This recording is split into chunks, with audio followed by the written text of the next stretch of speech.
حضرت ابو الحسن رحمۃ اللہ تعالی علیہ حضرت معاذ ابن جبل رضی اللہ تعالیٰ عنہ کے پاس بیٹھا کرتے تھے.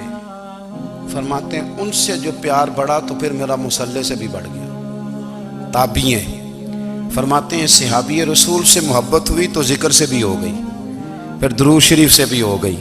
محبت ان سے بڑھی تو پھر اللہ نے مسجد کا پیار بھی بڑھا دیا. آپ فرماتے ہیں کہ میری ہر وقت طبیعت چاہتی تھی کہ بس اللہ اللہ کروں, بس اللہ اللہ کروں, بس نہ میں ذرا تھوڑی جان چھڑاؤں لوگوں سے, کوئی 10 منٹ ملے تو میں کوئی 4 نفل پڑھ لوں, میں تھوڑا سا نہ بچوں لوگوں سے, اور مجھے تسبیح ملے تو میں نہ کچھ 400-500 دفعہ استغفار پڑھوں, سبحان اللہ الحمدللہ اللہ اکبر لا حول ولا قوت الا باللہ, میں نہ تسبیحات پڑھوں. فرماتے ہیں کہ بچے تھے گھر میں 6-7, غربت تھی, کام ملتا کوئی نہیں تھا, اور میں کام چور نہیں تھا, کام ڈھونڈتا تھا, پر اللہ کی قدرت کے کام نہیں ملتا تھا. فرماتے ہیں کہ میں نے ایک دن اپنی اہلیہ سے کہا کہ آج میں پھر جاتا ہوں کام ڈھونڈنے. تو میری بیوی بڑی فرما بردار تھی, پر اس دن نہ غربت کے ہاتھوں تنگ آ کے کہنے لگی آج نانا کوئی تو چیز لے کے آیا. تو مجھ سے بچوں کی بھوک نہیں دیکھی جاتی. یہ سب روگاں دا روگ محمد جس دا نام غریبی, کنڈ بلا کے لنگ جاندے نہیں دوست یار قریبی. آج نہ کچھ لے کے آیا تو میں بچے لے کے میکے چلی جاؤں گی. شیخ فرماتے ہیں کہ میں بڑا پریشان گھر سے نکلا, پر میں نے صبح سے لے کے زور تک کام ڈھونڈا, کام ملا کوئی نہیں. تو میرے دل میں خیال آیا چلو کام نہیں ملتا تو اللہ اللہ تو کرے نا, چلو بندوں کی مزدوری نہیں ملتی تو رب کریم کی عبادت ہی کرتے ہیں. فرماتے ہیں کہ میں نے نا فرات کے پانی سے وضو کیا, نہر کے, شدید دھوپ تھی, ساتھ ریت تھی اور ریت تپ رہی تھی. میں نے اپنا رومال وہیں مصلی کے طور پر بچھا لیا, اور فرماتے ہیں کہ زور سے لے کر عصر تک نماز پڑھی. دھوپ بھی پورے زور پہ, پر میرے سجدے کا ذوق بھی پورے زور پہ. فرماتے ہیں سورج بھی چمک رہا ہے اور رب کی عبادت کا ذوق بھی پورے زور پہ. میں سجدہ کروں تو پھر میرا اٹھانے کو جی نہ چاہے. میرے استاد لکھا کرتے تھے, یہ ان کا شعر ہے, وہ کہا کرتے تھے مجھے سوز دے, مجھے ساز دے, اور مجھے نیم شب کا نیاز دے, دم سجدہ خود کو میں توڑ دوں, مجھے ایسا ذوق نماز دے. اور میں تیری بہار کا پھول ہوں, میں کھلا بھی ہوں تو تیرے لیے, مجھے میری شاخ سے توڑ لے, مجھے اپنی زلف کا ناز دے. بھائی فرماتے ہیں کہ عصر تک میں نے نفل پڑھے, دل ڈھلنے لگا, عصر کی نماز پڑھی اور میں وہاں سے چلا.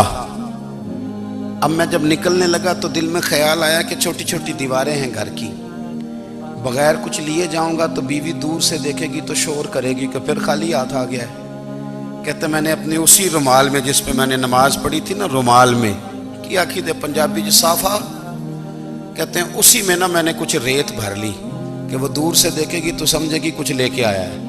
چلو جا کے اسے بتا دوں گا کہ آج پھر مزدوری نہیں ملی.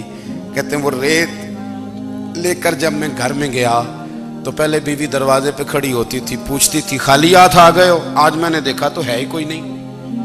فرماتے ہیں میں اندر داخل ہوا, سلام لیے, کونے میں میں نے وہ رومال رکھ دیا اور میں نے آواز دی کہ بھلی مانس کہاں ہو؟ تو وہ کہنے لگی آپ منہ ہاتھ دھو لیں, میں روٹی لے کے آئی.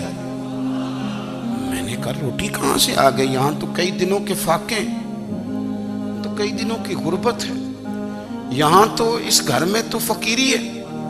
فرماتے ہیں کہ وہ روٹی لے کے آئی اور اس وقت کی جو موجودہ نعمتیں تھیں, سمجھ لیں سلاد اچار ہر چیز ساتھ لائی. میں نے کہا کہ بچے کہاں گئے؟ کہنے لگی وہ کھانا کھا کے کھیلنے گئے, آپ کھانا کھا لیں آ جاتے. کھانا اس نے چن دیا.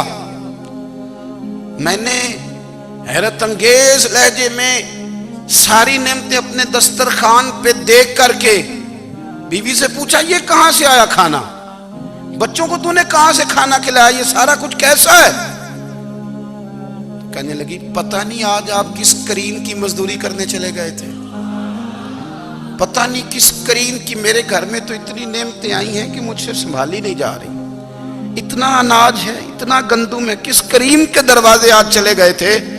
یہ کہتے کہتے وہ اٹھی اور اٹھ کر کے کہنے لگی پہلے ہی بڑا کچھ آیا تھا, اب کیا لے آئے ہو؟ اور جا کر کے نا اس نے وہ ریت والا رومال کھولا کہنے لگے میں تو لے کے آیا تھا ریت، تو میرے رب نے اسے بھی سونے اور ہیرے بنا دیا تھا۔ جب آپ کی توجہ اللہ کی جانب، میرے نبی پاک صلی اللہ تعالی علیہ وسلم نے فرمایا ہر چیز اپنے رب سے مانگ، ہر چیز مانگ، ہر چیز مانگ۔ یا رسول اللہ کیا کچھ؟ میرے محبوب نے فرمایا تیرے گھر میں نمک بھی ختم ہو جائے تو وہ بھی اپنے رب سے مانگا کر، تو مانگنا وہ تجھے دے گا، تو اس کی بارگاہ میں کشکول طلب دراز تو کرنا۔